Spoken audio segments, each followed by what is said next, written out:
নমস্কাৰ সকলোকে পুনৰবাৰ মোৰ চেনেললৈ সকলোকে বহুত স্বাগতম জনাইছোঁ আৰু বিহু কওঁতে এবাৰ বিহু আহি পালেহি আৰু এবাৰ অসমীয়া বিহুটি অলপ বেলেগ হ'বলৈ গৈ আছে মানে আমাৰ অসমৰ বিহুটি এবাৰ গিনিজ বুকত ৰেকৰ্ড কৰিবলৈ গৈ আছে আৰু সেই গতিকে অসমৰ সকলোখিনি নাচনি গুৱাহাটীত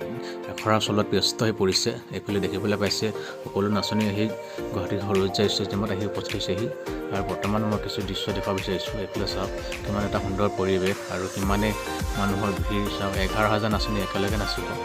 আৰু তাৰে আখৰাৰ ভিতৰত আপোনালোকৰ মাজলৈ লৈ আহিছোঁ ধুনীয়াকৈ আপোনালোকে ভিডিঅ'টো চাই যাওক আৰু বহুতখিনি আছে চাই যাওক